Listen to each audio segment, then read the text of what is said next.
Welcome to the Biz Gone Social podcast. We help entrepreneurs navigate how to get known, get customers, and get the edge over their competition. Here is your host, Lorraine Duncan.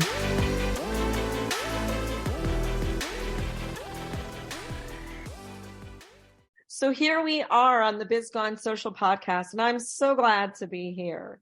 And my promise to you, as always, is I want to give you a little bit of verbal caffeine that's going to energize your business and social media marketing and help you stay social. Because after all, don't you want to be the business everyone's talking about? I know I do.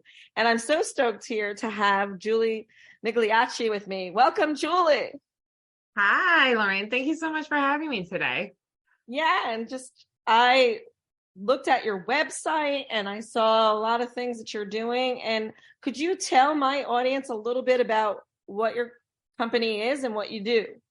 Sure. So the name of my company is Revent Consulting. I co-own it with two partners, and we are an event planning company that specializes in running hybrid and virtual events for nonprofits and large corporations all over the world. So it keeps us very busy. Yes, I can imagine. I just, even hospitals alone probably keep you busy. Some hospitals, I should say. Reinvent or Revent is... Revent, yeah. Where did you get that name from? One of my partners came up with it. So we've been in the streaming industry for about 15 years, and we launched as an independent company. And we were like about 3 years ago, and we're just running through names. And one of them was like, how about Revent? And it's like naming a child. We knew right away it was right. We're like, that's the one. Yeah, no, I really like it. And I like the way your little logo is on the website and everything. So what separates you? What would you say separates you from other event planning companies when it comes to helping people with their events? Sure. I think our big differentiator is that we do focus almost exclusively on hybrid and virtual events. So we are experts in the field. We have our finger on the pulse. We know what's happening with the technology and the latest things that are happening. But in addition to that, other event planning firms that do focus on hybrid and virtual, we are different because we are platform agnostic, meaning that we will work with any streaming platform out there that's going to fit what the client is trying to do, versus a lot of other companies. They pick their favorite platforms, whether that's Zoom, webinar.net, whatever they want it to be, or Excel events.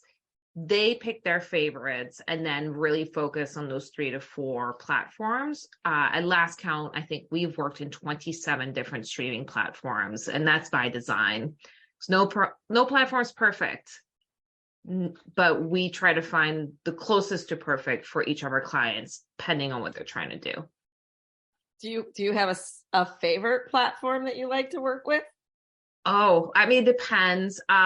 For meetings, Zoom is the best one in the meeting space. I know that's not super like mind-blowing, eye-opening, but it is the best one. For webinars, I really like webinar.net, super brandable platform that's modular. You could do webcams in. You could also do more of a video production through a live video stream to it. For conferences, I love Excel events. Again, super brandable, nimble platform, affordable price point. It has all these features: gamification, branding, live conferencing, e-cards, like you name it, they have it. And then for virtual fundraising events, my favorite is event.gives. So it really depends what you're trying to do. Again, nothing's perfect, but those are my favorites, depending on which track the client's taking us down. So you even help plan webinars and stuff like that? Yeah, webinars, podcasts, all those types of events. They're slightly different beasts when they're online. So we shepherd the client through the whole process, from finding the platform to making sure they have the right technology. Like, do we need AV crews anywhere? Do we need a studio? Does the speaker have a good webcam? All those little details, help them draft the agenda leading up to the event to make sure it's nice and concise and works well for the online space. and then help them execute day of, and then any video editing or production that needs to happen before or after, we can also assist with. Have you ever done any virtual trade shows? Oh yeah, we have done our share of those, all the virtual booths as far as the eye can see. I went to this amazing one. It was for security type Okay. companies like IT and security. And interestingly enough, the funnest part was for me was you had this like virtual briefcase that you collected all this stuff and you got points for collecting all this stuff. And I was just the craziest thing. And it was like, man, I like going to trade shows like this. I finished this in an hour and a half and I'm done. And I can go, like I could shut down now if I want to. And then they had different stages. I thought that was just like so fascinating. I also have been to a lot of virtual events by some like big motivational speakers. Mm-hmm. And they always use that same event planning company. I can't even think of their name. But do you do big events like, where 1,000 people or more are coming online? Oh yeah. We've done big, huge scale events. We work with a lot of Fortune 100 companies. So they're putting on, if we're streaming out to their staff alone, that's 5,000 people for their workforce plus.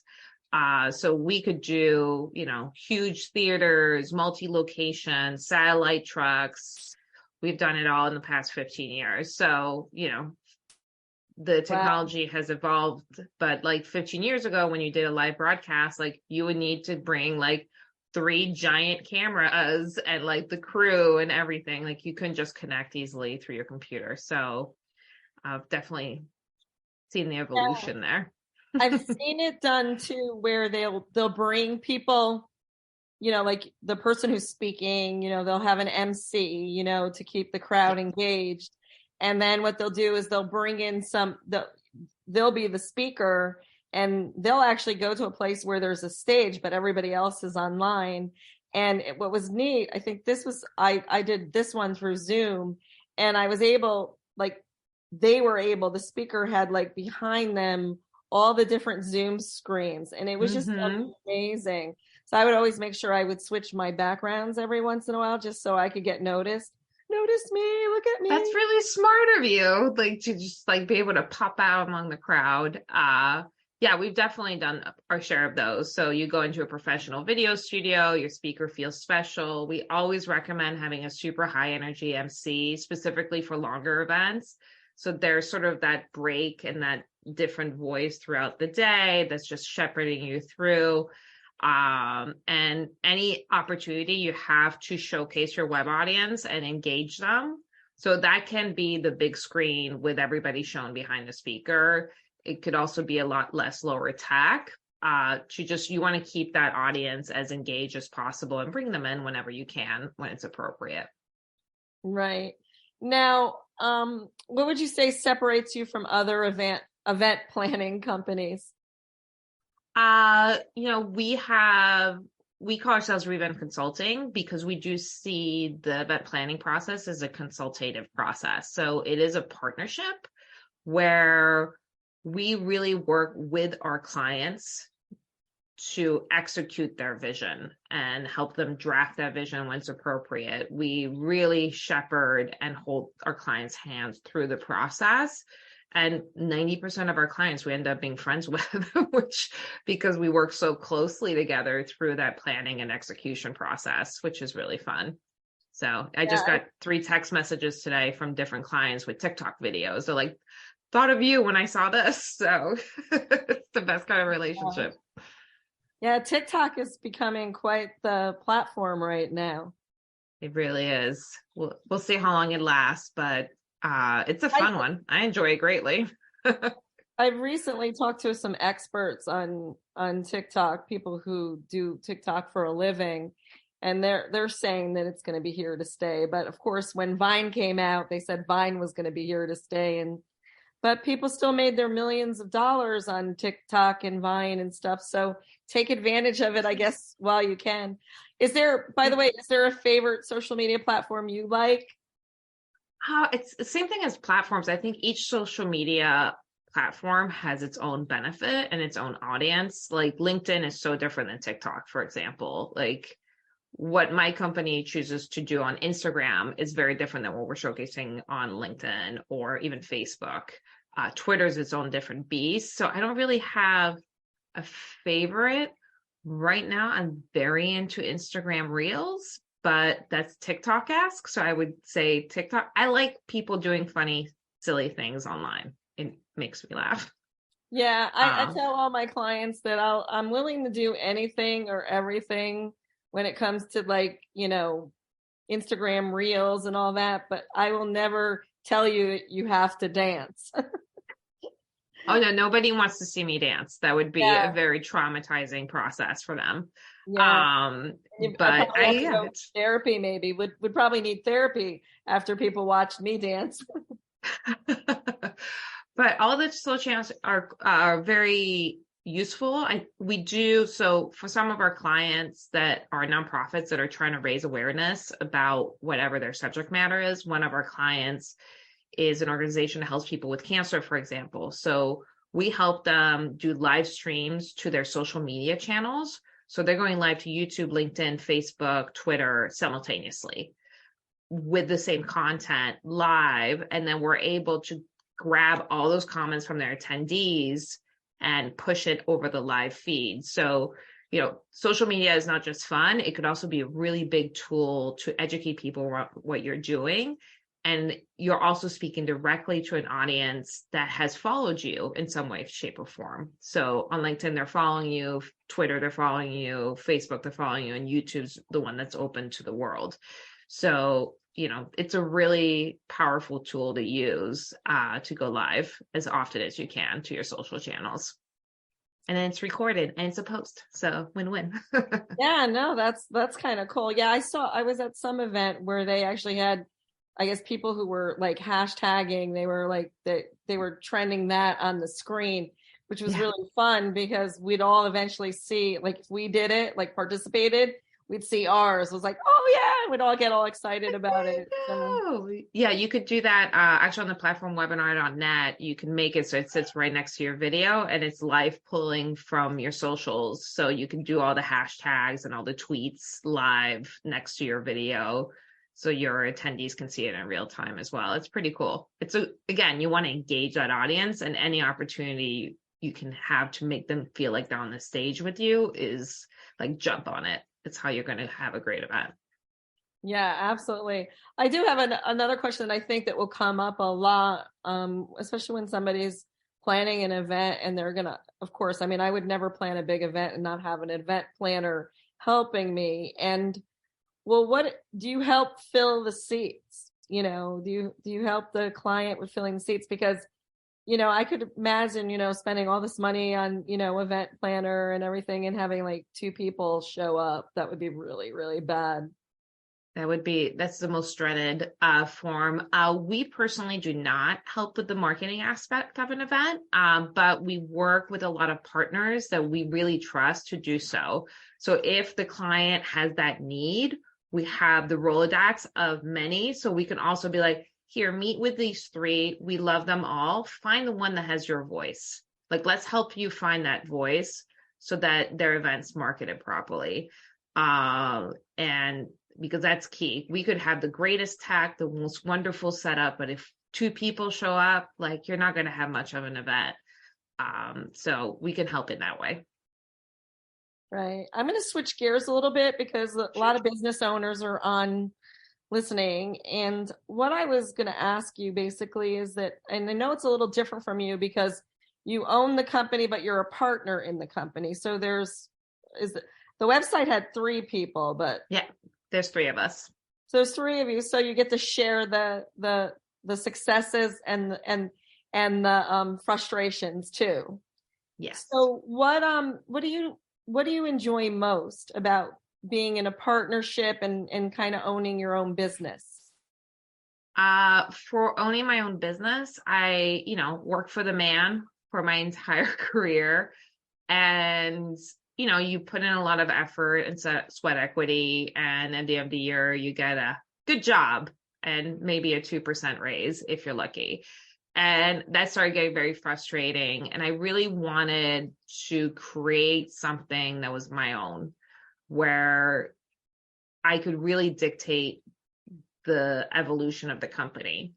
Thankfully, I found my two partners working in my old job. We were all working together, had been working together for 10 years. We knew we could work together really well. And we had a similar vision as to what kind of company we would want to open. And it was the greatest decision I've ever done, is to partner with these two gentlemen, because they are sounding board. They make me laugh. They make the end of year celebration so much better. They make the downtimes a little bit, better, because they, again, make me laugh and giggle. And it's good to have people that care as much about something as you do, and to really create something as a group, versus I feel like if I had done it on my own, it would be very isolating. Like nobody would care as much as I do. And I would think that would be a very isolating feeling. So that's why I love my partners. That being said, anybody is thinking about opening up a partnership, get an ironclad business agreement. That's a very important aspect, and something that people recommended to us. And going through that process, I see the big benefit of making sure that you cover yourself legally, because it's bigger than a marriage in a real way. Oh yeah. And do you, like, is there a special attorney for that you went through, or did you go through like an organization or a firm or something? The first version was through LegalZoom, just because we didn't know if this was going to stick. So I spent a lot of money. And then as soon as we saw the business was thriving, we went to a business attorney who drafted a new agreement for us. That was a little bit less generic, a little bit more specific. Yeah, like would hold up in court. So I would not recommend, going LegalZoom forever. But if you're just starting off and seeing if something sticks, like most business partnerships are not going to fall apart within the first 6 months, like unless you really were not made to be working together. Yeah. I mean, I remember just going to LegalZoom. I have somebody that works for me. So I wanted to have a good form for the no compete, that, just make sure that I had that right. Exactly. And not that I'm really worried that. Oh, it has so many great forms. I've used a lot of their forms. Like, it's wonderful. But I will say, I mean, I do a lot of networking, and I'm in networking groups with a lot of business attorneys, and they have their value too. And even, I think, having a business attorney, somebody that's, in your corner and watching your back, is so important. So it.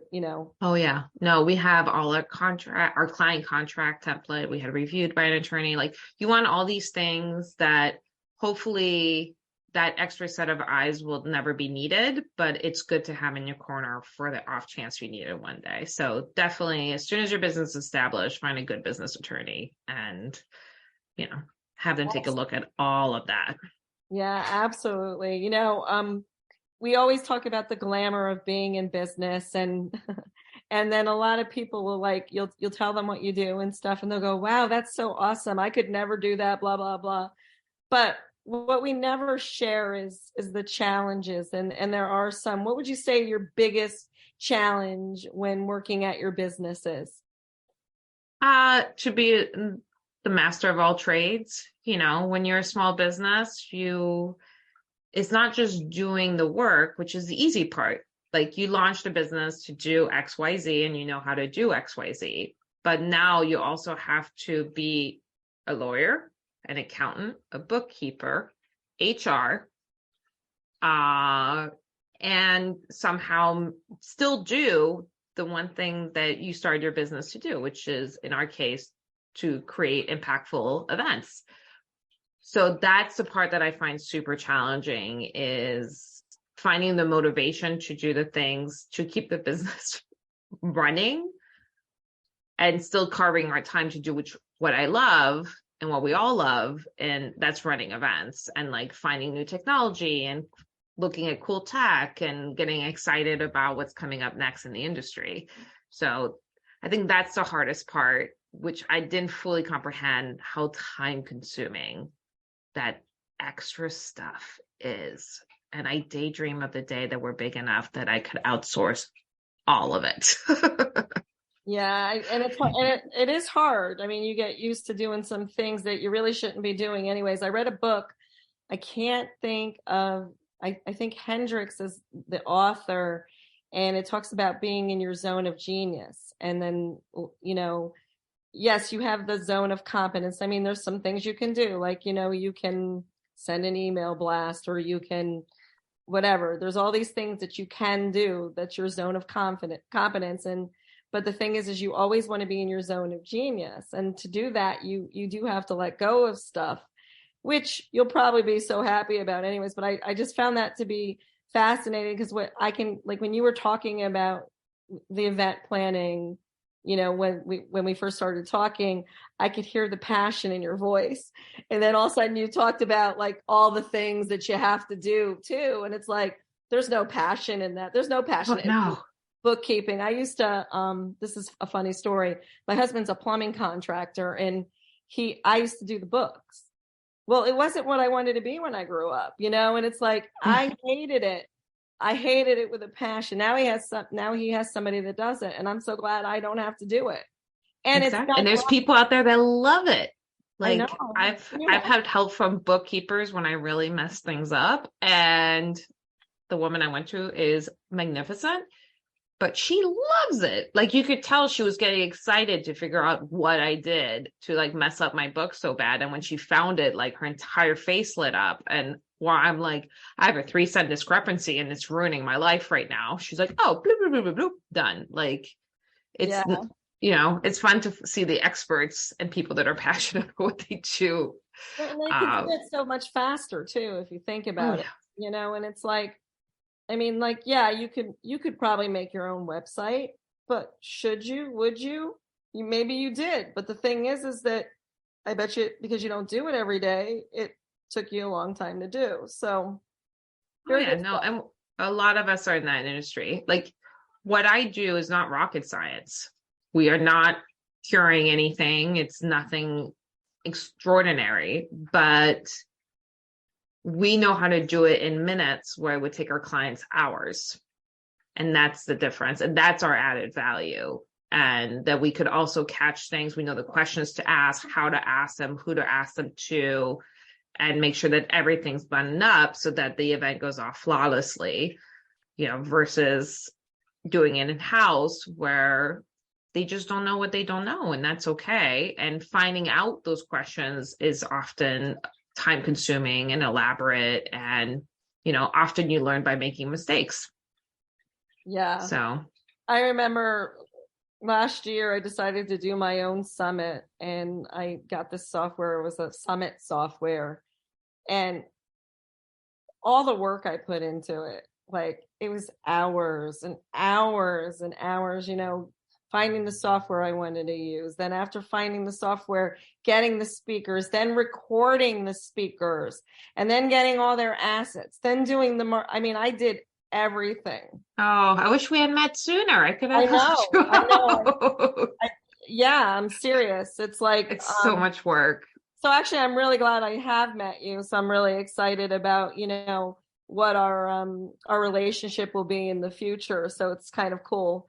On the last note, again, because this is such a lot of business people are definitely online, I would love you to give, if there was just one piece of advice you could give someone who may be discouraged or is just starting out, or, has been in it for a long time. So it's kind of across the board. What would that one piece of advice that you could give be? To a business owner or to a person trying to plan an event? First, let's do two. You get two. Let's do two. Let's do to a business owner, like some solid business advice, and then do like for someone who's planning an event. For business owners, one of the best advice I got when we started was your business is going to ebb and flow. It's going to be, the highs are going to be really high and the lows are going to be really low. But just know that after a low, there's another high. So just keep plugging at it. And if the lows are too low for you, then maybe you weren't meant for this. But that's That's part of business ownership, and it's the fun and awful part all in one. And I think for the biggest piece of advice for people that are planning a virtual or hybrid event is to really think about what you want that experience to be and pick the right technology partner to help you execute that tech, because being on the wrong platform is going to prohibit you from having the experience you want. It's the same as an in-person event. If you're trying to plan a gala, but you reserved a conference room, it's not going to work well for you. It applies to virtual and hybrid as well. So really, really take the time to do your research, or you can reach out to us at Revent Consulting. We'll help you find the right platform, but that is going to be a game changer for the success of your event. Yes, thank you. And thank you so much for that advice. It's so good. I mean, I know there's probably plenty of people out there that are, thinking that they're going to do an event someday. And honestly, if you're going to do a big event or even a small event, have somebody have that peace of mind that you have some solid advice that's going to be coming from you from a consultant company that has done this over and over again. Because remember, if you're doing it for the first time, you don't know what you don't know. And it's kind of scary. I mean, I did a lot I'm very adventurous. So I've done a lot of things. I've done summits. I've done podcasts and all this stuff. And you just learn. I'm always learning. I'm still learning. And this is like, You're probably like over my 100th episode. And literally I'm still learning things as I go. So anyways, thank you so much for being a part of this podcast. If somebody needs to get in touch with you, or you resonated with them or they're planning an event but don't have anybody to help them, how would they get in touch with you? You can reach out to us through our website, revent.consulting. So .consulting is the domain, it's not .com. So revent.consulting, or feel free to email me at julie@revent.consulting. And we're happy to let you pick my brain for all your questions. That's awesome. Well, thank you again. And to everybody out there, thank you for listening, and I'll see you next week. Bye now. Thanks for listening to the Biz Gone Social podcast. Find us on Instagram at BizGoneSocial for extra tips. Check back weekly for new episodes. Until next time, stay social.